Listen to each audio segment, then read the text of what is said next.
ನಮಸ್ತೆ. ನನ್ನ ಹೆಸರು ಮಂಜುನಾಥ್ ಅಂತ. ಮಂಜುನಾಥ ಎನ್. ನಾನು ಬಂದುಬಿಟ್ಟು ಪ್ರಾಪರ್ ಚಿತ್ರದುರ್ಗ. MS ಟಿ ಗುರು ಫೌಂಡರ್ ನಾನು. ಸೊ ನಾನೇ ಸಿಂಗಲ್ ಪ್ರೊಪ್ರೈಟರ್ ಮತ್ತು ಸೋಲೋ ಓನರ್‌ಶಿಪ್ಪಲ್ಲಿ ಮಾಡ್ತಾ ಇದ್ದೀನಿ.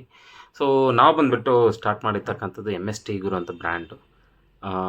2 ಇಯರ್ಸ್ ಆಯಿತು. ಆ್ಯಕ್ಚುಲಿ 2022 ಅಲ್ಲಿ ನಾವು ಸ್ಟಾರ್ಟ್ ಮಾಡಿದ್ದು. ಫಸ್ಟ್ ಔಟ್ಲೆಟ್ ಬೊಮ್ಮನಹಳ್ಳಿಯಲ್ಲಿ. ಬೊಮ್ಮನಹಳ್ಳಿ ಸಿಗ್ನಲ್ ಇದೆಯಲ್ಲ, ವಿವೇಕಾನಂದ ಸ್ಟ್ಯಾಚ್ಯೂ ಬಿಹೈಂಡ್ ಸ್ವಲ್ಪ ದೂರದಲ್ಲೇ ಇದೆ ಸಿಗ್ನಲಿಂದ. ಅಲ್ಲಿ ನಾವು ಸ್ಟಾರ್ಟ್ ಮಾಡಿದ್ದು ಕೆಲವು ತಿಂಗಳು ಬಂದುಬಿಟ್ಟು ನಾವೇ ರನ್ ಮಾಡಿದ್ವಿ. ಒಂದು 5ರಿಂದ 7 ಶಾಪ್ ನಾನೇ 1 ಇಯರಲ್ಲೇ ಸ್ಟಾರ್ಟ್ ಮಾಡಿದ್ದೆ. ಸೊ ಭಾಳ ಕಷ್ಟ ಆಯಿತು ಟು ಬಿ ಫ್ರಾಂಕ್. ಯಾವುದೇ ಕಾರಣಕ್ಕೂ ಸಕ್ಸಸ್ ಆಗಲಿಲ್ಲ ಅಷ್ಟು ಬೇಗ. ಫಸ್ಟ್ ಔಟ್ಲೆಟ್ ಬೊಮ್ಮನಹಳ್ಳಿದು ಮಾತ್ರ ಭಾಳ ಸಕ್ಸಸ್ಫುಲ್ಲಾಗಿ ರನ್ ಆಯಿತು ಶಾಪು. ಅದು ರನ್ ಆಗಿದ್ದು ನೋಡಿ ನಾನು ಬೇರೆ ಔಟ್ಲೆಟ್ಸ್ ಎಲ್ಲ ಮಾಡಿದೆ. ವಿತ್ ಎಲ್ಲನೂ ಕೂಡ ಡಿಪೆಂಡೆಂಟ್ ಎಂಪ್ಲಾಯೀಸ್ ಮೇಲೆ ಡಿಪೆಂಡೆಂಟ್ ಆಗಿದ್ದೆ. ಸೊ ಡಿಪೆಂಡೆಂಟ್ ಆಗಿಬಿಟ್ಟು ನಾನು ಸ್ಟಾರ್ಟ್ ಮಾಡಿ ಎಲ್ಲ ಕಡೆ ಚೆನ್ನಾಗೇ ಹೋಗ್ತಾ ಇತ್ತು ಬಿಸ್ನೆಸ್ಸು. ಬಿಸ್ನೆಸ್ಸಲ್ಲಿ ಯಾವುದೇ ರೀತಿಯಾದ ಲಾಸನ್ನು ನಾನು ನೋಡಲಿಲ್ಲ ಪರ್ಸ್ನಲ್ಲಾಗಿ. ಓಕೆ, ರೆಂಟ್ ಕಟ್ಟೋದಕ್ಕಾಗಲಿ, ಲೇಬರ್ ಸ್ಯಾಲ್ರಿ ಪೇ ಮಾಡೋದಕ್ಕಾಗಲಿ, ಎಲ್ಲದಕ್ಕೂ ಕೂಡ ಒಂದು ಅವರೇಜಿಗೆ ಬಿಸ್ನೆಸ್ ಆಗ್ತಾ ಇತ್ತು. ಕನ್ಸರ್ನ್ ಏನಂತಂದರೆ ಎಂಪ್ಲಾಯೀಸ್ ಕನ್ಸಿಸ್ಟೆನ್ಸಿ ಮತ್ತು ಎಂಪ್ಲಾಯೀಸ್ ಅವೈಲಬಿಲಿಟಿ. ಭಾಳ ವರ್ಸ್ಟ್ ಎಕ್ಸ್ಪೀರಿಯನ್ಸು ನನ್ನ ಲೈಫಲ್ಲಿ ಎಂಪ್ಲಾಯೀಸ್ದು. ಸೊ ಕೆಲಸಗಾರರು ಖಂಡಿತವಾಗ್ಲೂ ಆನ್ ಟೈಮ್ ಸಿಗೋದಿಲ್ಲ. ದಯವಿಟ್ಟು ಯಾರಾದರೂ ಕೆಲಸಗಾರರನ್ನೇ ನಂಬಿ ಶಾಪ್ನ ಓಪನ್ ಮಾಡ್ತಾ ಇದ್ದಾರೆ. ಸ್ಮಾಲ್ ಔಟ್ಲೆಟ್ಸ್ ನಾನು ಹೇಳ್ತಾ ಇರೋದು ಪರ್ಟಿಕ್ಯುಲರು. ಯಾಕೆಂತಂದರೆ 1 or 2 ಎಂಪ್ಲಾಯೀಸ್ ಇರೋ ಜಾಗದಲ್ಲಿ ಏನಾಗುತ್ತೆ, 2 ಎಂಪ್ಲಾಯೀಸ್ಗೂ ಊರಿಗೆ ಹೋಗ್ಬೇಕು ಅಥವಾ ಫೆಸ್ಟಿವಲ್ ಏನಾದ್ರು ಹೋಗಬೇಕು ಅಂತಂದರೆ ನಿಮಗೆ ಬ್ಯಾಕಪ್ ಇಟ್ಕೊಳ್ಳೋದಕ್ಕೂ ಆಗೋದಿಲ್ಲ. ಬ್ಯಾಕಪ್ ಇಟ್ಕೊಂಡ್ಬಿಟ್ಟು ಆ ಶಾಪ್ಗಳನ್ನ ನಾವು ರನ್ ಮಾಡ್ತೀವಿ ಎಂಬುದು ಶುದ್ಧ ಸುಳ್ಳು. ಯಾಕೆಂದರೆ ಈಗ ದೊಡ್ಡ ದೊಡ್ಡ ಔಟ್ಲೆಟ್, ಲೆಟ್ಸೆ ಇದು ಉಡುಪಿ ಉಪಹಾರ ಹೋಟ್ಲು, ರಾಮೇಶ್ವರಂ ಕೆಫೆ, ಅಲ್ಲೆಲ್ಲ ಬಂದುಬಿಟ್ಟು ಏನೋ ದೊಡ್ಡ ಹೋಟೆಲ್, ಅಲ್ಲೆಲ್ಲ ಅಟ್ಲೀಸ್ಟ್ ಒಂದು 20 ಮೆಂಬರ್ಸ್, 30 ಮೆಂಬರ್ಸ್, 50 ಮೆಂಬರ್ಸ್, 100, 150, 200, ಅದು ಡಿಪೆಂಡ್ಸ್ ಆನ್ ಔಟ್ಲೆಟ್ ಮತ್ತು ಅವ್ರ ಬಿಸ್ನೆಸ್ ಮೇಲೆ ಡಿಪೆಂಡೆಂಟ್ ಆಗಿರುತ್ತೆ. ಸೊ ಅದ್ರ ತಕ್ಕಂಗೆ ಅವರು ಎಂಪ್ಲಾಯೀಸ್ನ ಇಟ್ಕೊಂಡಿರ್ತಾರೆ. ಸೊ ಅಲ್ಲಿ 5 ಜನ ಅಥವಾ 10 ಜನ, ಬೇಡ 20 ಜನ ಹೋದರೂ ಕೂಡ 1 hour ಅದರ್ 1ರಿಂದ ಅಥವಾ ಒಂದು ವೀಕ್ವರೆಗನಾರು ಯಾರಾದರೂ ಕಂಪ್ಲೀಟಾಗಿ ಸಸ್ಟೈನ್ ಮಾಡ್ಬೋದು. ಅಂದರೆ ಅಲ್ಲೇರ್ನ ಇಲ್ಲಿಗೆ ಹಾಕೊಂಡು, ಇಲ್ಲೇರ್ನ ಅಲ್ಲಿಗೆ ಹಾಕೊಂಡು, ಹೌಸ್ ಕೀಪರ್ ಇಲ್ಲಾಂದರೆ ಇದ್ದರನ್ನೇ ಹೌಸ್ ಕೀಪಿಂಗ್ ಕೆಲಸಕ್ಕೆ, ಇಲ್ಲ ಇಲ್ಲಾಂದರೆ ಬಟ್ಟೆ ಯಾವುದೋ ಒಂದು ಮುಖಾಂತರ ಅವರು ಸಸ್ಟೈನ್ ಆಗಿಬಿಡ್ತಾರೆ 1 ವೀಕೆಲ್ಲ. ಸೊ ಅದೇ ನೀವು 1-2 ಎಂಪ್ಲಾಯೀಸ್ನ ಇಟ್ಕೊಂಡ್ಬಿಟ್ಟು ನೀವು ಶಾಪ್ನ ಕ್ಲೋಸ್ ಮಾಡೋಕ್ಕಾಗಲ್ಲ. ಯಾಕೆ ನಿಮ್ಮದು ಫ್ಯಾಮಿಲಿ ಕಮಿಟ್ಮೆಂಟ್ಸ್ ಎಲ್ಲ ಇರುತ್ತೆ. ಆ ಥರ ಭಾಳ ತೊಂದರೆ ಆಗುತ್ತೆ. ಸೊ ಆ ಥರ ಇದ್ದರೆ ದಯವಿಟ್ಟು ಸ್ಮಾಲ್ ಔಟ್ಲೆಟ್ಸ್ ಏನಾರು ಮಾಡ್ತಾ ಇದ್ದಾರೆ ಅಂದರೆ ವಿತ್ ಓನು ನೀವೇ ನಿಂತು ಮಾಡ್ತೀನಿ ಶಾಪು, ನಿಮ್ಮ ಮನೆಯವ್ರ ಬ್ಯಾಕಪ್ ಇದೆ, ವೈಫು, ಪೇರೆಂಟ್ಸು, ಇಲ್ಲ ಅಣ್ಣ ತಮ್ಮ, ಅಥವಾ ನೀವೇ ಸ್ವಂತವಾಗಿ ಮಾಡ್ತೀರಾ ಅಂತಂದರೆ ಈ ಫ್ರಾಂಚೈಸಿಗಳನ್ನ ತೊಗೊಂಡ್ಬಿಟ್ಟು ಟೀ ಔಟ್ಲೆಟ್ಗಳನ್ನ ನಾವು ಓಪನ್ ಮಾಡ್ಬೋದು. This is my personal suggestion. ಇದರಲ್ಲಿ ಬೇರೆ ಬ್ರ್ಯಾಂಡ್ ತೊಗೊಳ್ಳಿ, ಇನ್ನೊಂದು ಮಾಡಿ, ಬೇರೆಯವರೆಲ್ಲ ಹೇಳ್ತಾರೆ. ಮ್ಯಾಕ್ಸಿಮಮ್ ಪೀಪಲ್ಸ್ ನಾನು ನೋಡಿದ್ದೀನಿ ಭಾಳ ವೀಡಿಯೋಸು, ಫ್ರಾಂಚೈಸಿ ಕೊಡೋರು ಕೂಡ 90% ಸುಳ್ಳು ಹೇಳ್ತಾರೆ. ನನ್ನ ಪ್ರೀವಿಯಸ್ ವೀಡಿಯೋಸ್ ಎಲ್ಲ ನೋಡ್ಬೋದು. ನಾನು ಅಷ್ಟೊಂದು ಹೇಳೋದಿಲ್ಲ ಟು ಬಿ ಫ್ರ್ಯಾಂಕ್. ಯಾಕೆಂದರೆ ನನಗೆ ಪ್ರಾಕ್ಟಿಕಲ್ ಮೇಲೆ ಭಾಳ ನಂಬಿಕೆ ಇದೆ, ಬಟ್ ಹಾರ್ಡ್ ವರ್ಕ್ ಭಾಳ ಇಂಪಾರ್ಟೆಂಟು.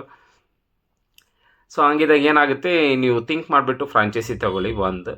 2ನೇದು, ನೀವು ಫ್ರಾಂಚೈಸಿ ತೊಗೊಳೋದಕ್ಕೂ ಮುಂಚೆನೇ ಫಸ್ಟು ಆ ಔಟ್ಲೆಟ್ಸ್ಗಳಿಗೆ ವಿಸಿಟ್ ಮಾಡಿ ಕ್ವಾಲಿಟಿ ಟೆಸ್ಟ್ ಮಾಡಿಬಿಟ್ಟು ತೊಗೊಳ್ಳಿ. ಇಷ್ಟಾದ್ರೆ ತೊಗೊಳ್ಳಿ. ಇವನ್ ನನ್ನ ಫ್ರಾಂಚೈಸಿ ಆದರೂ ಸರಿ, ಯಾವುದೇ ಬೇರೆ ಫ್ರಾಂಚೈಸಿ ಆದರೂ ಸರಿ. ಇವಾಗ ನಿಮ್ಗೆ ಆಲ್ರೆಡಿ ಗೊತ್ತಿರೋ ಹಾಗೆ ನಾನು ಹೇಳಿದ್ದೀನಿ, MS ಟಿ ಗುರು ಅಂತ ಫ್ರಾಂಚೈಸಿ ನಂದೇ ಓನ್ ಬ್ರ್ಯಾಂಡ್ ಓಪನ್ ಮಾಡಿದ್ದೀನಿ. ಸೊ ಟೀ ಬಿಸ್ನೆಸ್ ಏನಕ್ಕೆ ಹೇಳಿದೆ ಅಂತಂದರೆ, ಇದರಲ್ಲಿ ನಾನು ಕೂಡ ಒಂದು ಸ್ವಲ್ಪ ಟ್ರೈನಿಂಗ್ ಎಲ್ಲ ತೊಗೊಂಡಿದ್ದೀನಿ. ಅಸ್ಸಾಂ ಮತ್ತು ಡಾರ್ಜಿಲಿಂಗೆಲ್ಲ ಹೋಗ್ಬಿಟ್ಟು ಇದು ಟ್ರೈನಿಂಗ್ ಎಲ್ಲ ತೊಗೊಂಡು, ಅದು ಪೌಡ್ರ್ ಯಾವ ಥರ ಮಾಡ್ತಾರೆ, ಟೀ ಪೌಡ್ರ್ ಯಾವ ಥರ ಮಾಡ್ತಾರೆ, ಯಾವ ಟೀ ಪೌಡ್ರನ್ನ ಯಾವುದಕ್ಕೆ ಯೂಸ್ ಮಾಡಬೇಕು, ಅದನ್ನು ಸ್ವಲ್ಪ ಗೋತ್ರು ಮಾಡಿ ನಾನು ಈ ಫೀಲ್ಡಿಗೆ ಬಂದಿದ್ದು. ಸೊ ಇದು ಬಂದುಬಿಟ್ಟು ಒಳ್ಳೆ ಬಿಸ್ನೆಸ್ ಇದೆ. Actually sustainable business. ಮ್ಯಾಕ್ಸಿಮಮ್ ಯಾವುದೇ ರೀತಿಯ 90% ಯಾವುದೇ ರೀತಿ ನಿಮಗೆ ಲಾಸ್ ಕಾಣೋದಕ್ಕೆ ಚಾನ್ಸೇ ಇರೋದಿಲ್ಲ. ಯಾಕಂದರೆ ಡೈಲಿ ಕನ್ಸಂಪ್ಷನ್ ಇರ್ತಕ್ಕಂಥ ಬಿಸ್ನೆಸ್ ಇದು.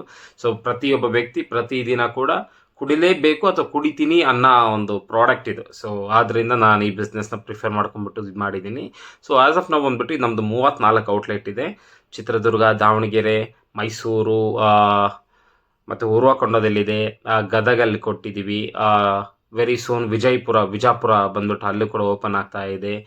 ಬ್ಯಾಂಗ್ಳೂರಲ್ಲಿ ನೋಡಿದರೆ KR ಪುರಂ, ಯಲಹಂಕ, JP ನಗರ, BTM, ಬೊಮ್ಮನಹಳ್ಳಿ, ಚಂದ್ರ ಲೇಔಟಲ್ಲಿ ಇತ್ತು. ಅದನ್ನು ನೀವು ನಮ್ಮ ಫ್ರಾಂಚೈಸಿ ಬಗ್ಗೆ ನಾನು ಹೇಳ್ಬೇಕಂತಂದರೆ, ನಮ್ಮ ಫ್ರಾಂಚೈಸಿ ಭಾಳ ಸಿಂಪಲ್ ಇದೆ.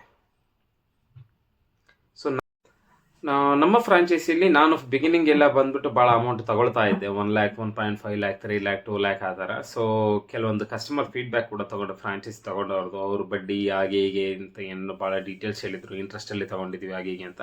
ಸೊ ಈಗ ನಾನು ಐ ಕಮ್ ಅಪ್ ವಿತ್ ಒಂದು ಗುಡ್ ಐಡಿಯಾ. ಭಾಳ ಪ್ರಾಕ್ಟಿಕಲ್ಲಾಗಿ ಥಿಂಕ್ ಮಾಡ್ತಾ ಇದ್ದೀನಿ.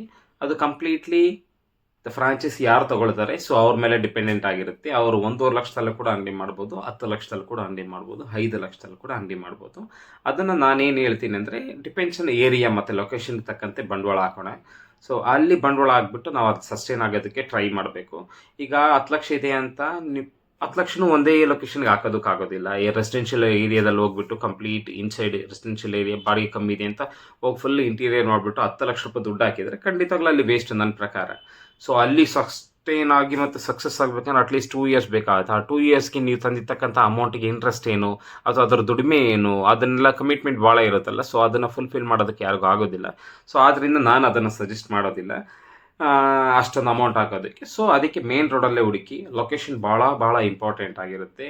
ಈ ಕೆಲವೊಂದು ನಾನು ಹೇಳ್ಬಾರ್ದು, ಐ ಡೋಂಟ್ ಥಿಂಕ್ ಸೊ, ನಾನು ಅದು ಹೇಳ್ಬೇಕಾ ಅಥವಾ ಹೇಳೋದು ಬೇಡ ಅಂತ ಗೊತ್ತಿಲ್ಲ. ಬಟ್ ಕೆಲವೊಂದು ಫ್ರಾಂಚೈಸಿ ಅವ್ರು ನಾನು ನೋಡಿದ್ದೀನಿ, ಎಲ್ಲಂದ್ರೆ ಅಲ್ಲೇ ಓಪನ್ ಮಾಡಿದ್ದಾರೆ. ಇದರ್ ಆ ಫ್ರಾಂಚೈಸಿ ಅದು ಬ್ರ್ಯಾಂಡ್ ಓನರ್ಸ್ ಸಜೆಸ್ಟ್ ಮಾಡಿರ್ತಾರ ಅಥವಾ ಇಂಡಿವಿಜುವಲ್ ಕಸ್ಟಮರೇ ತೊಗೊಂಡಿರ್ತಾರ ಅಂತ ಗೊತ್ತಿಲ್ಲ. ಕೆಲವೊಂದು ಸ್ಟೇಟ್ ಕೇಸ್ ಮೇಲೆ ಅಲ್ಲಿ 7-8 ಮೆಟ್ಲಿತ್ತು, ಅದ್ರ ಮೇಲೆ ಔಟ್ಲೆಟ್ಗಳೆಲ್ಲ ಓಪನ್ ಮಾಡಿರ್ತಾರೆ. ಅಲ್ಲೆಲ್ಲ ಬಂದು ಯಾರು ಸಸ್ಟೈನ್ ಆಗೋದಿಲ್ಲ. ಬಿಸ್ನೆಸ್ಗಳು ಭಾಳ 99% ಫೇಲೇ ಅದು ನನ್ನ ಪ್ರಕಾರ. ಓಕೆನಾ? ಮತ್ತು ಇಲ್ಲಿ ಯಾವುದೇ ರೀತಿ ಮಿಸ್ಅಂಡರ್ಸ್ಟ್ಯಾಂಡಿಂಗ್ ಇಲ್ಲ. ಸೊ ಕೆಲವೊಂದು ಏರಿಯಾ ಮತ್ತು ಲೊಕೇಶನ್ನು ಕೂಡ ಇಂಪಾರ್ಟೆಂಟ್ ಆಗುತ್ತೆ. ಆ ಥರ ಲೊಕೇಶನ್ಗಳಿಗೆ ಅವು ಕೂಡ ಸಕ್ಸಸ್ ಆಗಿರೋವು ಕೂಡ ಇರ್ತವೆ. ಇನ್ ಮೈ ಓನ್ ಎಕ್ಸ್ಪೀರಿಯನ್ಸಲ್ಲಿ KR ಪುರಮಲ್ಲಿ ಈಗ MS ಟಿಗರು ಫ್ರಾಂಚೈಸಿ ಏನಿದೆ, ನಾನು ಓನರ್ಗೆ ಹೇಳಿದ್ದೆ, ಸರ್ ಬೇಡ ಇಲ್ಲಿ ಫ್ರಾಂಚೈಸಿ ಮಾಡೋದು ಹಾಗೆ ಹೀಗೆ ಅಂತ. ಇಲ್ಲ ಸರ್ ನಾನು ಇಲ್ಲೇ ಮಾಡ್ತೀನಿ, ಮನೆ ಹತ್ರ ಇದೆ, ನನಗೆ ರೆಸಿಡೆನ್ಷಿಯಲ್ ನಿಯರ್ ಇರೋದ್ರಿಂದ ಮನೆ ಹತ್ರ ಅಡ್ಡಾಡ್ಬೋದು, ನನಗೇನು ಅಷ್ಟೊಂದು ಎಕ್ಸ್ಪೆನ್ಸಸ್ ಇಲ್ಲ, ಬರೀ ಬಾಡಿಗೆ ಬಂದುಬಿಟ್ಟು 8,000 ರೂಪಾಯಿ ಇದೆ, ನಾನು ಮಾಡ್ಕೊಳ್ತೀನಿ ಹಾಗೆ ಹೀಗೆ ಅಂದರು. ಅಲ್ಲಿಂದ ಅರೌಂಡ್ 1 ಕಿಲೋಮೀಟ್ರ್ ನಿಮ್ಗೆ ಯಾವುದೋ ಶಾಪೇ ಇಲ್ಲ. ಈ ಕಡೆ ಲೆಫ್ಟಿಗಿಲ್ಲ ರೈಟಿಗಿಲ್ಲ, ಮೇನ್ ರೋಡಲ್ಲೇ ಇರೋದು, 30 ಫೀಟ್ ರೋಡ್ ಪಕ್ಕನೇ ಇರೋದು. ಲಕ್ಸುರಿಯಸ್ ವಿಲ್ಲಾ ಅಂತ ಒಂದಿದೆ ರೋಡು. ಸೊ ಅಲ್ಲಿ ಮಾಡಿದ್ರು. ಬಟ್ ಆಫ್ಟರ್ 3-4 ಮಂತ್ಸ್ ಖಂಡಿತವಾಗ್ಲೂ ಒಳ್ಳೆ ಬಿಸ್ನೆಸ್ ಆಗ್ತದೆ, ಸಕ್ಸಸ್ ಆಗಿದೆ. ಈಗ ಅರೌಂಡ್ ಅವ್ರದ್ದು 1.5 ವರ್ಷ ಆಯಿತು, 1 ಇಯರ್ 6 ಮಂತ್ ಆಯಿತು, ಕಂಪ್ಲೀಟ್ ಆಯಿತು. ಸೊ ನೆಕ್ಸ್ಟ್ ಬಂದುಬಿಟ್ಟು ನಾನು ಅವ್ರಿಗೆ ಅವಾರ್ಡ್ಸ್ ಎಲ್ಲ ಬಂದಿದೆ ನಮ್ಮದು, ಅದನ್ನು ಮತ್ತೆ ಹೇಳ್ತೀನಿ. ಬಟ್ ಈಗ ಇದನ್ನು ಕೊಡೋದಕ್ಕೆ ಹೋಗ್ತೀನಿ ನಾನು, ಸರ್ಟಿಫಿಕೇಟ್ಸ್. ಸೊ ಆವಾಗ ನಾನು ಖಂಡಿತ ಆ ಶಾಪ್ನ ವೀಡಿಯೋ ಮಾಡಿಬಿಟ್ಟು ಕಂಪ್ಲೀಟಾಗಿ ತೋರಿಸ್ತೀನಿ. ಇದಕ್ಕೂ ಮುಂಚೆ ಕೂಡ ಹಾಕಿದ್ದೀನಿ ಒಂದು ಶಾಪ್ ಯಾವ್ಯಾವ ಥರ ಇದು KR ಪುರಂ ಅಂತ ನಾನು ಫೇಸ್ಬುಕ್ಕಲ್ಲಿ ಹಾಕಿದ್ದೀನಿ, ಅದನ್ನು ನೋಡಿ. ಸೊ ಖಂಡಿತವಾಗ್ಲೂ ಇದೆ. ಸೊ ಈಗ ನನ್ನ ಪ್ರಾಡಕ್ಟ್ಸು ಶಾಪ್ ಮತ್ತು ಪ್ರಾಡಕ್ಟ್ಸಿಗೆ ಬಂದುಬಿಟ್ಟು ಪ್ರಿಫರಬಲಿ ಮಸಾಲಾ ಚಾಯ್ದು ನಾವು ಭಾಳ ಕಾನ್ಸೆಪ್ಟ್ ಇರೋದು. ನಮ್ಮ ರೆಸಿಪಿ ಬಂದುಬಿಟ್ಟು ಮಸಾಲಾ ಚಾಯ್ದು, ಅದು ಬಿಟ್ಟು ಬೇರೆ ಎಲ್ಲ ರೀತಿಯಾದ ಟೀ ಇದೆ. ಮಸಾಲಾ ಚಾಯ್ ಒಂದೇ ಅಲ್ಲ ಯಾವುದೇ ಕಾರಣಕ್ಕೂ. ಸೊ ನಾರ್ಮಲ್ ಟೀ ಇದೆ, ಜಿಂಜರ್ ಟೀ ಇದೆ, ಗ್ರೀನ್ ಟೀ ಇದೆ, ಲೆಮನ್ ಟೀ ಇದೆ, ಲೆಮನ್ ಟೀ ಮಸಾಲಾ ಸಪ್ರೇಟ್ ಇದೆ, ವೈಟ್ ಲೆಮನ್ ಟೀ ಇದೆ. ಆ ಏರಿಯಾ ತಕ್ಕಂಗೆ ಆ ಏರಿಯಾದಲ್ಲಿ ಏನು ಮೂವ್ ಆಗುತ್ತೆ, ಸೊ ಆ ಒಂದು ಪ್ರಾಡಕ್ಟ್ಸನ್ನ ನಾನು ಜಾಸ್ತಿ ಪ್ರಿಫರ್ ಮಾಡೋದಕ್ಕೆ ಹೋಗ್ತೀನಿ. ಓಕೆನಾ? ಸೊ ಫಸ್ಟ್ ಈಗ ನಮ್ಮ ಫ್ರಾಂಚೈಸಿ ಯಾರಾದರೂ ತೊಗೊಳ್ತಾ ಇದ್ದಾರೆ ಅಂದರೆ ಅವರಿಗೆ ಈ ಡೀಟೇಲ್ಸ್ ನಾನು ಇದು ಮಾಡಿಕೊಡ್ತೀನಿ. ಸರ್ ಕಂಪ್ಲೀಟ್ ಸೆಟಪ್ ಐದರ್ ಕಸ್ಟಮರೇ ಮಾಡ್ಕೊಳ್ಬಹುದು ವಿತೌಟ್ ಆರ್ ಪರ್ಮಿಷನ್. ಓಕೆನಾ? ಐ ಮೀನ್ ಟು ಸೇ, ಇನ್ನು ನಾನು ಗೈಡೆನ್ಸ್ ಏನೇನು ಬೇಕು ಶಾಪ್ ಸೆಟಪ್ ಮಾಡೋದಕ್ಕೆ ಅದನ್ನೆಲ್ಲನೂ ಕೂಡ ಕೊಡ್ತೀನಿ. ಸೊ ಐಟಮ್ ತೊಗೊಂಡು ಬರೋದು ಮಾಡೋದು ಅದನ್ನೆಲ್ಲ ಅವರೇ ಮಾಡ್ಕೊಳ್ತಾರೆ ಅಂದರೆ well and good, I am completely happy. So ಅದು ಮಾಡ್ಬೋದು. ಅದಿಲ್ಲ ಸರ್ ಇಲ್ಲ ನೀವೇ ಸೆಟಪ್ ಮಾಡಿಕೊಡಿ ಅಂದರೆ ಅದೇನು ಕಾಸ್ಟ್ ಆಗುತ್ತೋ ಆ ಕಾಸ್ಟ್ ಮಾತ್ರ ನಾನು ಚಾರ್ಜ್ ಮಾಡ್ತೀನಿ, ಅದು ಮಾತ್ರ ಅವ್ರು ಪೇ ಮಾಡಬೇಕಾಗತ್ತೆ. ಸೊ ಇಲ್ಲಿ ನಿಮಗೇನೇನು ಬರುತ್ತೆ ಅಂತ ಹೇಳ್ತೀನಿ ನೋಡಿ. ಯುನಿಕ್ ಮಸಾಲಾ ಫಾರ್ಮುಲಾ, ಅದು ನಮ್ದು ಏನು ಬರುತ್ತೆ ಅದನ್ನೆಲ್ಲ ಕಂಪ್ಲೀಟ್ ಮಾಡಿಕೊಡ್ತೀನಿ. ಬ್ರ್ಯಾಂಡಿಂಗ್ ಆ್ಯಂಡ್ ಮಾರ್ಕೆಟಿಂಗ್ ನನ್ನದೇ ಅದು ಯೂಟ್ಯೂಬ್ ಚಾನಲ್ ಇದೆ. ಸೊ ಅದರಲ್ಲಿ ಮತ್ತು ಸೋಷಿಯಲ್ ಮೀಡಿಯಾದಲ್ಲಿ ಮಾರ್ಕೆಟಿಂಗ್ ಮಾಡಿಸ್ಕೊಡ್ತೀನಿ. ಸೊ ಗೂಗಲಲ್ಲಿ ಅದೆಲ್ಲ ಬಂದುಬಿಟ್ಟು ಗೂಗಲಲ್ಲಿ ಹಾಕ್ಕೊಡೋದು, ಅದೆಲ್ಲ ಸಜೆಸ್ಟ್ ಮಾಡ್ತೀನಿ. ಅದನ್ನೆಲ್ಲ ಒಂದೊಂದು ಪಾಯಿಂಟ್ ಏನು ಹೇಳೋ ಅವಶ್ಯಕತೆ ಇಲ್ಲ ಬೇರೆ. ಸೊ ಹಾಗೆ ಫ್ರಾಂಚೈಸಿ ಆಪರ್ಚುನಿಟಿ ಡೀಟೇಲ್ಸ್ ನೋಡಿ. ಇದರಲ್ಲಿ ನಿಮ್ಗೆ ಏನಂದರೆ ವಿ ಆಫರ್ 2 ಮಾಡೆಲ್ಸ್, ಕಿಯೋಸ್ಕ್ ಮತ್ತು ಕೆಫೆ ಫಾರ್ಮೇಟ್. ಕಿಯೋಸ್ಕ್ ಅಂತ ಅಂದರೆ ನಿಮಗೆ ಗೊತ್ತಲ್ವಾ, ಫುಲ್ ರೆಡಿಮೇಡ್ ಔಟ್ಲೈಟ್ ಬಂದುಬಿಟ್ಟು ತರ್ತೀವಿ ಮತ್ತು ಆ ಲೊಕೇಶನಲ್ಲಿ ಇಡ್ತೀವಿ. ಸೊ ಅದಕ್ಕೆ ಕಿಚನ್ ಎಕ್ವಿಪ್ಮೆಂಟ್ಸ್ ಮಾತ್ರ ಬೇಕಾಗುತ್ತೆ. ಮುಂದೆ ಶೆಲ್ಟರ್ ಮುಂದ್ಗಡೆ ಏನು ಬೇಕು ಅಥವಾ ಚೇರ್ ಹಾಕೊಳ್ಳೋದು ಸ್ಪೇಸ್ ಏನಿದ್ರೆ ಅದೆಲ್ಲ ಓಕೆ. ಅದೆಲ್ಲ ವರ್ಕ್ ಆಗೋದು ಹೈವೇ ರೋಡಲ್ಲಿ ಅಥವಾ ಫುಲ್ ಪಾರ್ಕಿಂಗ್ ಅಂದರೆ ಐ ಮೀನ್ ಮೇಲೆ ಏನು ಬಿಲ್ಡಿಂಗ್ ಏನಿರಬಾರ್ದು ಆ ಥರ ಜಾಗದಲ್ಲಿ ನೀವೇನು ಶಾಪ್ಗಳನ್ನ ಓಪನ್ ಮಾಡಬೇಕಂದ್ರೆ ಕಿಯಾಸ್ಕ್ ಬಂದುಬಿಟ್ಟು ಭಾಳ ಇಂಪಾರ್ಟೆಂಟ್ ಆಗುತ್ತೆ. ಅಥವಾ ಶಾಪ್ ಅಥವಾ ಬಿಲ್ಡಿಂಗ್ ಮುಂದ್ಗಡೆ, ಈ ಸೂಪರ್ ಮಾರ್ಕೆಟ್ ಮುಂದ್ಗಡೆ ಏನಾರು ನೀವು ಶಾಪ್ ಓಪನ್ ಮಾಡ್ತೀರಾ ಅಂದರೆ ಸೊ ಅಲ್ಲಿ ಕೂಡ ಈ ಕಿಯಾಸ್ಕ್ನ ಯೂಸ್ ಮಾಡ್ಬೋದು. ಕೆಫೆ ಮಾಡಿದ್ರು ಕಂಪ್ಲೀಟ್ ಶಾಪ್ ಒಳಗಡೆ ಅಂತಾರೆ ಕಿಯಾಸ್ಕ್ ನನಗೆ ಗೊತ್ತಿರೋ ಪ್ರಕಾರ ಅದು ಸೆಟ್ ಆಗೋದಿಲ್ಲ. ಇಲ್ಲಾಂದರೆ ಒಳಗೇ ಸೆಟಪ್ ಮಾಡ್ಬೋದು ಕಿಯಾಸ್ಕ್ ಥರ ಏನು ಮಾಡಿಲ್ ಬರುತ್ತೆ ಅದು ಕೂಡ ಡಿಪೆಂಡ್ಸ್ ಆನ್ ಸೈಜ್ ಮತ್ತು ಸ್ಕ್ವೇರ್ ಫೀಟ್ ಮೇಲೆ ನಿಮಗೆ ಚಾರ್ಜಸ್ ಆಗ್ತಾ ಹೋಗುತ್ತೆ. ಇದರಲ್ಲಿ ನಿಮಗೆ ಪರ್ ಡೇ ಪ್ರಾಫಿಟ್ ನಾನಂತೂ ಅದು ಸುಳ್ಳಂತೂ ಹೇಳೋದಿಲ್ಲ. ಆ್ಯಕ್ಚುಲಿ ಪರ್ ಡೇ 5,000 ಬರುತ್ತೆ, 10,000 ಬರುತ್ತೆ, ಅದೆಲ್ಲ ಬೋಗಸ್. ನಾನು ಯಾವುದೋ ಒಂದು ವಿಡಿಯೋ ನೋಡಿದ್ದೀನಿ ಬೇರೆ ಫ್ರಾಂಚೈಸಿ ಬ್ರ್ಯಾಂಡ್ದು. Sir per day overall monthly business turnover ಎಷ್ಟಾಗುತ್ತೆ ಅಂತ ಕ್ವಶನ್ ಮಾಡ್ತಾರೆ ವಿಡಿಯೋ ಮಾಡೋರು. 1.5 ಲಕ್ಷ ಆಗುತ್ತೆ ಅಂತಾರೆ. ಅಂದರೆ ಪರ್ ಡೇ ಬಿಸ್ನೆಸ್ ಎಷ್ಟು? 5,000. ₹5,000 ಪರ್ ಡೇ ಬಿಸ್ನೆಸ್. 3 ಲೇಬರ್ ಇದ್ದಾರೆ, ಓನರ್ ಬಿಟ್ಟು. 4 ಜನಕ್ಕೆ ದ ಬೇಸಿಕ್ ಸ್ಯಾಲ್ರಿ ₹500 ಕಟ್ಕೊಂಡ್ರೆ ₹2,000 ಆಗುತ್ತೆ. ಬೇಸಿಕ್ ಸ್ಯಾಲ್ರಿ, ನಾನು ಊಟ ತಿಂಡಿ ಅವ್ರದ್ದು ರೂಮ್ ರೆಂಟ್ ಇನ್ನೊಂದು ಮತ್ತೊಂದು ಮಾತಾಡ್ತಾ ಇಲ್ಲ. ₹2,000. ದ ರಿಮೈನಿಂಗ್ ಅಟ್ಲೀಸ್ಟ್ ₹500 ಅಂತೂ ರೆಂಟ್ ಇರೋದಿಲ್ವಾ? 2,500 ಆಯಿತು. ರಾ ಮೆಟೀರಿಯಲ್ಸ್ ದುಡ್ಡು ಯಾರು ಕೊಡ್ತಾರೆ? ಅದೇ ನಮ್ಮ ಯಾರೋ ಕೇಳ್ತಾರಲ್ಲ, ದುಡ್ಡು ಯಾರು ನಿಮ್ಮ ಅಪ್ಪ ಕೊಡ್ತಾನೆ ಅಂತ. ಸೊ ಆ ಥರ ನಾನು ಕೇಳ್ಕೊಬೇಕಾಗತ್ತೆ. ರಾ ಮೆಟೀರಿಯಲ್ಸ್ ಬಿಟ್ಬಿಡಿ, 5,000 ಹೆಂಗೆ ಲಾಭ ಆಯಿತು ಸರ್? ಎಷ್ಟು ಉಳಿಯುತ್ತೆ ಅಂದರೆ 1,00,000 ಉಳಿಯುತ್ತೆ ಅಂತಾರೆ. ಅದು ಹೆಂಗೆ ರೀ 1,00,000 ಉಳಿಯುತ್ತೆ? ಅವೆಲ್ಲ ಬೋಗಸ್, ಸುಳ್ಳು. ಆ ಫೇಕ್ ಡೀಟೇಲ್ಸ್ ಯಾರು ನಂಬಕ್ಕೆ ಹೋಗ್ಬಿಡಿ ದಯವಿಟ್ಟು. ಟೀಮ್ ಮಾಡಿಬಿಟ್ಟು 10 ಲಕ್ಷ ಉಳಿಸೋರು ಇದ್ದಾರೆ, ಲಾಸ್ ಆಗಿರೋರು ಇದ್ದಾರೆ, ಲಾಸ್ ಆಗ್ತಾ ಇರೋರು ಇದ್ದಾರೆ. ಅವೆಲ್ಲ ಬೇರೆ ಇರುತ್ತೆ. ಬಟ್ ಓನಾಗಿ ಆರಾಮಾಗಿ ಈ ಎಕ್ಸಾಂಪಲ್ ನೋಡಿ, ನನ್ನ ಇಂಟೆನ್ಷನ್ ಏನು ಅಂತಂದರೆ, ₹20,000 ನಿಮ್ಮ ಕೆಪಾಬಿಲಿಟಿ ಇದೆ, ಅರ್ನ್ ಮಾಡ್ತಾ ಇದ್ದೀರ ಅಂದ್ಕೊಳ್ಳಿ, ಯಾವುದೋ ಒಂದು ಕಂಪ್ನಿಲಿ ಎಲ್ಲೋ ಒಂದು ಕಡೆ ವರ್ಕ್ ಮಾಡಿಕೊಂಡು. ಹ್ಯಾಪಿ, ನಿಮಗೆ ಹ್ಯಾಪಿ ಇದ್ರೆ ಹ್ಯಾಪಿ, ನೀನು ತೊಂದರೆ ಕಾಲ ಸರ್ ಆಗಿಗೆ ತೊಂದರೆ ಇದೆ ಅಂತಂದರೆ ನೀವು ಒಂದು 40,000 ದುಡಿಬೇಕಂದ್ರೆ ಇಲ್ಲ 4 ಅವರ್ ಎಕ್ಸ್ಟ್ರಾ ಕೆಲಸ ಮಾಡಿ ಖಂಡಿತವಲ್ಲ 40,000 ದುಡಿತೀರ. ನನ್ನ ಕಡೆಯಿಂದ ಅದೊಂದೇ ನಾನು ಗ್ಯಾರಂಟಿ ಕೊಡೋದು. ಈ 1,00,000 ದುಡಿತೀವಿ, 5,00,000 ದುಡಿತೀವಿ, ಅವೆಲ್ಲ ಸುಳ್ಳು. ನನ್ನದೇ ಒಂದು ಚಂದ್ರ ಲೇಔಟಲ್ಲಿ ಶಾಪ್ ಇದೆ, MS ಟೀ ಗುರು ಅಂತ. ಇವತ್ತು ಕೂಡ ನೀವು ಹೋಗಿ ನೋಡ್ಬೋದು, ನಮ್ಮದು ಬೋರ್ಡಲ್ಲಿದೆ. ಬಟ್ ನಾನು ಶಾಪ್ ಸೇಲ್ ಮಾಡಿದ್ದೀನಿ. ಬೇಕಂದರೆ ಹೋಗಿ ನೀವು ಕೇಳ್ಬೋದು. ಅಲ್ಲಿ ಪ್ರಭಾಕರ್ ರೆಡ್ಡಿ ಅಂತ ಇದ್ದಾರೆ, ಮತ್ತು ಇನ್ನೊಬ್ಬ ಹುಡುಗನ ಹೆಸರು ಪ್ರಣವ್ ಶೆಟ್ಟಿ ಅಂತ ಒಬ್ಬರು ಇದ್ದಾರೆ. ಅವ್ರಿಗೇನು ಪ್ರಭಾಕರ್ ಶೆಟ್ಟಿ ಅವ್ರಿಗೆ ನಾನು ಮಾರಿರೋದು. ಒಳ್ಳೆ ಅಮೌಂಟ್ಗೆ ಶಾಪ್ನ ಸೇಲ್ ಮಾಡಿದೆ. ₹5,00,000 ಅಡ್ವಾನ್ಸ್, ₹35,000 ಬಾಡಿಗೆ ಇತ್ತು. ಡೈಲಿ ಟರ್ನ್ ಓವರೇ ಬಂದುಬಿಟ್ಟು 40,000 ರಿಂದ 45,000. ಅದು ಇನ್ಕ್ಲೂಡಿಂಗ್ ಸಿಗರೇಟ್ಸ್ ಓಕೆನಾ. 50 ರಿಂದ 60 ಲೀಟ್ರ್ ಟೀ ಹೋಗೋದು.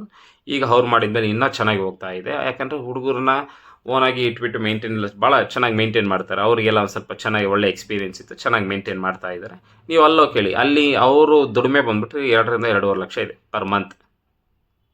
ವಿತ್ ಪ್ರೂಫ್ ನಾನು ಮಾತಾಡ್ತಿರೋದು, ಯಾವುದೇ ರೀತಿ ಬೋಗಸ್ ಅಲ್ಲ. ನಿಮಗೆ ಅದ್ರ ಬುಕ್ ಬೇಕಂದರೆ ಯಾರು ಕ್ವಶನ್ ಮಾಡಿದರೆ ಅಲ್ಲಿ ಕಮೆಂಟ್ಸ್ ಹಾಕಿದರೆ ಆ ಕಮೆಂಟ್ಸಲ್ಲೇ ಅವ್ರದ್ದು ಬುಕ್ದು ಡೀಟೇಲ್ಸ್ ಇದನ್ನು ಕಳಿಸ್ಕೊಡ್ತೀನಿ ನಾನು ನಿಮಗೆ. ಸೊ ಅಂತ ಇದೆ, ಆ ಥರ ಲೊಕೇಶನ್ಸ್ ಇದೆ. ಬೊಮ್ಮನಹಳ್ಳಿ ಅಂಗಡಿಲಿ ಬಿಗಿನಿಂಗ್ ಲಾಸ್ ಇತ್ತು, ಅದಾದಮೇಲೆ ಫರ್ದರ್ ನನಗೆ ಒಳ್ಳೆ ಲಾಭ ಆಯಿತು. BTM ಅಲ್ಲಿ MS ಟೀ ಗುರು BTM ಲೇಔಟ್ ಅಂತ ಒಂದು ಶಾಪ್ ಇದೆ. ಆ ಶಾಪ್ನ ದಯವಿಟ್ಟು ಗೂಗಲ್ ಮಾಡಿ. ಯಾರಾದರೂ ಈ ಚಿಕ್ಕ ಔಟ್ಲೆಟಲ್ಲೂ ಕೂಡ 30 ಲೀಟ್ರು 50 ಲೀಟ್ರು 70 ಲೀಟ್ರು ಟೀ ಓಡಿಸ್ಬೋದು ಅಂತ ಅಂದರೆ ಆ ಶಾಪ್ ಕೂಡ ಒಂದು ಓಕೆ. ದಯವಿಟ್ಟು ಯಾರಾದರೂ ನೋಡಿ. MS ಟೀ ಗುರು BTM, MS ಟೀ ಗುರು NS ಪಾಳ್ಯ ಸ್ಟಾಪ್ ಮಾಲ್ ಪಕ್ಕನೇ ಇದೆ. ಅದು ಬಂದ್ಬಿಟ್ಟು ಯಾರೋ ಮುಂದ್ಗಡೆ ಡಿಸೈನ್ ಎಲ್ಲ ನಾನು ಮಾಡಿಸಿದ್ದಲ್ಲ, ಅದು ಬೇರೆ ಯಾರೋ ಮಾಡಿಸಿಟ್ಟಿದ್ದು. ಅದನ್ನು ನಾನು ರೆಂಟಿಗೆ ತೊಗೊಂಡಿದ್ದು. ಬರೀ ₹8,000 ಫಸ್ಟ್ ರೆಂಟ್ ತೊಗೊಂಡಿದ್ದು 3 ವರ್ಷದ ಮುಂಚೆ. ರೆಂಟ್ ತೊಗೊಂಡು ನಾನು ನಡೆಸ್ಬೇಕಾದ್ರೆ 75 ಲೀಟ್ರ್ವರೆಗೂ ಮ್ಯಾಕ್ಸಿಮಮ್ ಹೋಗಿದೆ.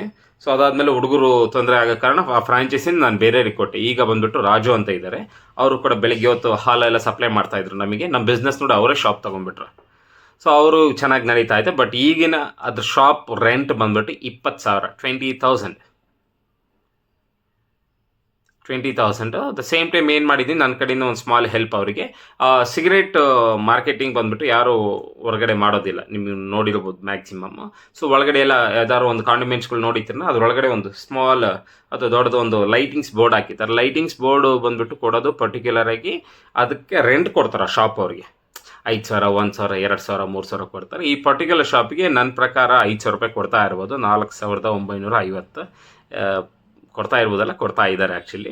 ಸೊ ಒಳ್ಳೆಯದು, ಅದು ನನ್ನ ಕಡೆಯಿಂದ ಒಂದು ಸಣ್ಣ ಹೆಲ್ಪ್. ಅದರಲ್ಲಿ ನಾನು ಮಾಡಲೇಬೇಕಂತ ಇರಲಿಲ್ಲ, ಬಟ್ ನನಗೂ ಅದರಿಂದ ಏನು ಲಾಸ್ ಆಗೋಂಥದ್ದು ಏನಿಲ್ಲ. ಸೊ ಅದರಿಂದ ನನ್ನ ಕಡೆಯಿಂದ ಹೆಲ್ಪ್ ಮಾಡಿದ್ದೀನಿ. ಅವ್ರಿಗೆ ಈಗ ಚೆನ್ನಾಗಿ ಹೋಗ್ತಾ ಇದೆ. ಅವರು ಮತ್ತು ಅವ್ರ ಮಾವ ಅವರು ಇಟ್ಕೊಂಡು ಇಬ್ಬರು ಮೇಂಟೈನ್ ಮಾಡ್ತಾ ಇದ್ದಾರೆ. ಅವರು ಕೂಡ ಹುಡುಗರನ್ನ ಇಟ್ಟಿದ್ದಾರೆ. ಯಾರಾದರೂ ಹೋಗಿ ಹುಡುಗರು ಎಕ್ಸ್ಪೀರಿಯೆನ್ಸ್ ತಿಳ್ಕೊಬೇಕಾದ್ರೆ ಅವ್ರನ್ನೂ ಕೂಡ ಕೇಳಿ, ನಾನೇನೋ ರಾಂಗ್ ಹೇಳಿದರೆ ಆ ಥರ ಅಂತ. ಸೊ ಹೋಗಿ ನೀವು ಅಲ್ಲಿ ಕ್ವಾಲಿಟಿ ನೋಡಿ, ಕನ್ಸಿಸ್ಟೆನ್ಸಿ ನೋಡಿ, ನಮ್ಮೆಲ್ಲ ಔಟ್ಲೆಟಲ್ಲೂ ವಿಸಿಟ್ ಮಾಡಿ ಓಕೆನಾ. ಭಾಳ ಖಂಡಿತವಾಗ್ಲೂ ನಾನು ನನ್ನ ಕಡೆಯಿಂದ ಒಳ್ಳೆ ಪ್ರಾಡಕ್ಟ್ಸ್ ಮಾತ್ರ ಕೊಡ್ತೀನಿ, only natural. So further going ಆಗುತ್ತೆ ಎಲ್ಲ ಫ್ರಾಂಚೈಸಿಯವ್ರ ನಂಬರ್ನೂ ಕೂಡ ನಾನು ಗೂಗಲಲ್ಲಿ ಅಥವಾ ಸೋಷಿಯಲ್ ಮೀಡಿಯಾದಲ್ಲಿ ಆಗಬೇಕಂತ ಇಷ್ಟ ಇದೆ. ಯಾಕೆಂದರೆ ಕೇಳಿಬಿಟ್ಟು ಅವರು ಡೈರೆಕ್ಟಾಗಿ ಫೋನ್ ಮಾಡಿ ಅವ್ರನ್ನ ಕೂಡ ತಿಳ್ಕೊಬೋದು. ನನ್ನನ್ನೇ ಕಾಂಟ್ಯಾಕ್ಟ್ ಮಾಡಬೇಕಂತ ಏನು ಅವಶ್ಯಕತೆ ಇಲ್ಲ. ನಾನೇ ಇದು ಸಿಂಗಲ್ ಪ್ರೊಪ್ರೈಟರ್ಶಿಪ್ಪು, ನಂದು ಬ್ರ್ಯಾಂಡು ಅಂತ ಜಾಸ್ತಿ ಮಾರ್ಕೆಟಿಂಗ್ ಮಾಡಿಲ್ಲ ಟು ಬಿ ಫ್ರ್ಯಾಂಕ್. ಯಾಕೆಂತಂದರೆ ನಂದು ಓನ್ ಐಡಿಯಾ ಅಲ್ವಾ. ಸೊ ನನಗೆ ಗೊತ್ತಾಗ್ತಾ ಇಲ್ಲ either wrong or right or wrong ಅಂತ ನನಗೆ. ಸೊ ನನಗೇನು ಮ್ಯಾಕ್ಸಿಮಮ್ ಆಗಿದೆ ನಾನು ಬೆಸ್ಟ್ ನಾನು ಮಾಡಿದ್ದೀನಿ. ಇಲ್ಲೇವರೆಗೂ 34 ಔಟ್ಲೆಟ್ ಆಗಿದೆ as of now. So I should thank God. Manjunatha Swamy ನಾನು ನಂಬೋದು ಜಾಸ್ತಿ. ಐ ಮೀನ್ ಶಿವನ ಭಕ್ತ ನಾನು. ಇಷ್ಟು ಫ್ರಾಂಚೈಸಿ ಆಗಿದೆ ಸದ್ಯಕ್ಕೆ. ನೋಡೋಣ, ನಾನು 2026 ರೆಸಲ್ಯೂಷನ್ ಬಂದುಬಿಟ್ಟು ಆಲ್ ಓವರ್ ಕರ್ನಾಟಕ ಎಲ್ಲ ಡಿಸ್ಟಿಕ್ಕಲ್ಲಿ ನನ್ನ ಒಂದು ಬ್ರ್ಯಾಂಡ್ ಆದ MS ಟಿ ಗುರು ಫ್ರಾಂಚೈಸಿ ಒಂದು ಔಟ್ಲೆಟ್ ಇರಬೇಕೆಂಬುದು ನನ್ನ ಬಹುದೊಡ್ಡ ಆಸೆ. So all over Karnataka compare ಮಾಡಿದರೆ ಅಟ್ಲೀಸ್ಟ್ 100 ಶಾಪ್ಗೆ ನಾನು ರೀಚ್ ಆಗಬೇಕಂತ ನನ್ನ ಬೆಸ್ಟ್ ಟ್ರೈ ಮಾಡ್ತೀನಿ. 2025 ಎಂಡಿಗೆ ನಾನು ವಿಡಿಯೋ ಮಾಡಿರಲಿಲ್ಲ. 2025 ಎಂಡಿಗೆ 50 ಔಟ್ಲೆಟ್ ಆಗಬೇಕಂತ ಅಂದ್ಕೊಂಡೆ, ಬಟ್ ಆಗಲಿಲ್ಲ. ಡ್ಯೂ ಟು ನಾನು ಬಂದುಬಿಟ್ಟು ಸ್ವಲ್ಪ ನನ್ನ ಮೈಂಡ್ ಮತ್ತು ನನ್ನ ಟೈಮ್ನ ಬಂದುಬಿಟ್ಟು ಒಂದು ಹೌಸ್ ಪರ್ಚೇಸಿಂಗಿಗೆ ಭಾಳ ಟೈಮ್ ಕೊಟ್ಬಿಟ್ಟು ಅಲ್ಲೇ ಒಂದು 5-6 ಮಂತ್ಸ್ ವೇಸ್ಟ್ ಆಯಿತು, ಟು ಬಿ ಫ್ರ್ಯಾಂಕ್. ಸೊ ಅದರಿಂದ ನಂದು ಏನು ಅಂದ್ಕೊಂಡಿದ್ದೆ ಅದು ಸಾಧಿಸೋದಕ್ಕಾಗಿಲ್ಲ. ಸೊ ಅದರಿಂದ ಲಾಸ್ಟ್ ವೀಡಿಯೋ ಮಾಡಲಿಲ್ಲ. ಈ ಟೈಮ್ ವೀಡಿಯೋ ಮಾಡಿಬಿಟ್ಟು ಅದನ್ನು ಮಾಡಲೇಬೇಕು, ಯಾಕೆಂದರೆ ನಾಳೆ ದಿನ ಎಲ್ಲಪ್ಪ ನೀನು 50 ಔಟ್ಲೆಟ್ಸು ಹಾಗೆ ಹೀಗೆ ಅಂತ ಅಂದವ್ರಿಗೆ ಅದು ಅಟ್ಲೀಸ್ಟ್ ತೋರಿಸೋದಕ್ಕಾದ್ರೂ ಒಂದು ಆಪ್ಷನ್ ಇರುತ್ತೆ ಎಂಬುದಕ್ಕೆ ವೀಡಿಯೋ ಮಾಡ್ಕೊಳ್ತಾ ಇದ್ದೀನಿ ನನಗೆ ನಾನೇ. ಸೊ ಇದೇನಂತ ಮಾರ್ಕೆಟಿಂಗ್ ಸ್ಟ್ರಾಟಜಿ ಅದೆಲ್ಲ ಏನಿಲ್ಲ ನಂದು. ಸೊ ಇದು ನನ್ನ ಆಸೆ. ದಯವಿಟ್ಟು MS ಟಿ ಗುರುನ ಕಾಂಟ್ಯಾಕ್ಟ್ ಮಾಡಿ ನನ್ನನ್ನು, ನಾನೇ ಮಾತಾಡೋದು, ಬೇರೆ ಯಾರು ಕೂಡ ನಾನು ಅಸಿಸ್ಟೆಂಟ್ ಇನ್ನೊಬ್ಬರು ಮತ್ತೊಬ್ಬರನ್ನಂತ ಇಟ್ಕೊಂಡಿಲ್ಲ. ಆಸ್ ಆಫ್ ನಾವು ನಾನೇ ಫ್ರೀ ಇದ್ದೀನಿ, ನಾನೇನಕ್ಕೆ ಬೇರೆನಲ್ಲಿ ಇಟ್ಕೊಳ್ಬೇಕು ಹಾಗೀಗೆ ಅಂತ. ಸೊ ಯಾವುದೇ ಸಪ್ಲೈ ಇದ್ದರೂ ಏನೇ ಇದ್ದರೂ ಆಲ್ ಓವರ್ ಬ್ಯಾಂಗ್ಳೂರ್ ನನ್ನ ಕಡೆಯಿಂದನೇ ಹೋಗ್ಬಿಟ್ಟು ಕೊಟ್ಟು ಬರ್ತೀನಿ. ಸೊ ಭಾಳ ಡಿಸ್ಟೆನ್ಸಲ್ಲಿತ್ತು, ಭಾಳ ಆರ್ಡರ್ಸ್ ಇತ್ತು ಅಂದ ಮಾತ್ರ ನಾನು ಪೋರ್ಟರ್ ಅಥವಾ ರ್ಯಾಪಿಡೋದಲ್ಲಿ ಆಟೋ ಅಥವಾ 3 ವೀಲರ್ದು ಅಪೆ ಗಾಡಿ ಏನು ಬರುತ್ತೆ ಅದರಲ್ಲೇ ಕಳಿಸ್ಕೊಡ್ತೀನಿ. ಅದರದ್ದು ಚಾರ್ಜ್ ಕೂಡ ನಾನೇ ಪೇ ಮಾಡ್ಕೊಳ್ತಾ ಇದ್ದೀನಿ. ಯಾವುದೇ ರೀತಿ ಎಕ್ಸ್ಟ್ರಾ ಚಾರ್ಜಸ್ ಏನಾಗ್ತಾ ಇಲ್ಲ. ಯಾವ ಒಂದು ಫ್ರಾಂಚೈಸಿಗೂ ಕೂಡ ಫ್ರಾಂಚೈಸಿ ಅಂದರೆ ನನ್ನ ಪ್ರಾಡಕ್ಟ್ಸ್ ತೊಗೊಳ್ಳೋರಿಗೆ ನಾನು ಚಾರ್ಜ್ ಮಾಡ್ತಾ ಇಲ್ಲ. ಎಕ್ಸೆಪ್ಟ್ ಈಗ ನಾನು ಮೆಜೆಸ್ಟಿಕ್ಕಿಗೆ ಹಾಕ್ತೀನಿ, ದಾವಣಗೆರೆ, ದುರ್ಗ, ಗದಗ, ವಿಜಯಪುರ ಎಲ್ಲರೂ ಹೋಗಬೇಕು ಅಂತಂದರೆ, ಸೊ ಮೈಸೂರು ಹೋಗ್ಬೇಕಂದ್ರೂ ಕೂಡ ಆ ಔಟ್ಲೆಟ್ ಬಸ್ಸಿಗೆ ಹೋಗ್ಬಿಟ್ಟು ಇಡ್ತೀನಿ. ಅಲ್ಲಿ ಅವ್ರು 200 ರೂಪೀಸ್ ಪೇ ಮಾಡಿಬಿಟ್ಟು ತೊಗೊಳ್ತಾರೆ. ಸೊ ಇದು ಓವರಾಲ್ MS ಟಿ ಗುರು ಫ್ರಾಂಚೈಸಿ ಕತೆ. ಸೊ ದಯವಿಟ್ಟು MS ಟಿ ಗುರು, ಇದು ಪಕ್ಕ ಕನ್ನಡದವರೇ, ನಾವು ಕನ್ನಡದ ಫ್ರಾಂಚೈಸಿ ಮಾತ್ರ ತೊಗೊಳ್ಳಿ ಹಾಗೆ ಹೀಗೆ ಅಂತ ನಾನು ಏನು ಹೇಳೋದಕ್ಕೆ ಹೋಗೋದಿಲ್ಲ. ಸೊ ಅದು ಕೂಡ ವೆಲ್ ಆ್ಯಂಡ್ ಗುಡ್. ಲೋಕಲ್ ಅವ್ರಿಗೆ ಹೆಲ್ಪ್ ಮಾಡಿದ್ರೆ ಭಾಳ ಒಳ್ಳೆಯದಾಗುತ್ತೆ. ಸೊ ಹಾಗೆ MS ಟಿ ಗುರು ನಂದು ಪ್ರಾಡಕ್ಟ್ ತೊಗೊಳೋದಕ್ಕೂ ಮುಂಚೆ ದಯವಿಟ್ಟು ನೀವೇನು ಸ್ಯಾಂಪಲ್ ನೋಡಬೇಕಂದ್ರೆ ನನ್ನ ನಂಬರು 9353510515 ಈ ನಂಬರ್ಗೆ ವಾಟ್ಸಪ್ ಮಾಡಿ ದಯವಿಟ್ಟು, ಮತ್ತು ಅಡ್ರೆಸ್ಸನ್ನು ಕಳಿಸ್ಕೊಡಿ. ಸೊ ಆ ಅಡ್ರೆಸ್ಗೆ ನಾನು ಖಂಡಿತವಾಗ್ಲೂ ನನ್ನ ಕಡೆಯಿಂದ ಸ್ಯಾಂಪಲ್ನ ಕಳಿಸ್ಕೊಡ್ತೀನಿ. ಸ್ಯಾಂಪಲ್ ಇಷ್ಟ ಆದರೆ ಮಾತ್ರ ಫ್ರಾಂಚೈಸಿನ ತೊಗೊಳೋದಕ್ಕೆ ಫೋನ್ ಮಾಡಿ. ಖಂಡಿತವಾಗ್ಲೂ ನನ್ನ ಕಡೆಯಿಂದ ಆದಷ್ಟು ಹೆಲ್ಪ್ ಮಾಡ್ತೀನಿ. ಯಾವುದೇ ರೀತಿಯಾದ ನನ್ನ ಕಡೆಯಿಂದ ಮೋಸ ಅಂತೂ ಮಾಡೋದಿಲ್ಲ. ಥ್ಯಾಂಕ್ ಯು, ಧನ್ಯವಾದಗಳು.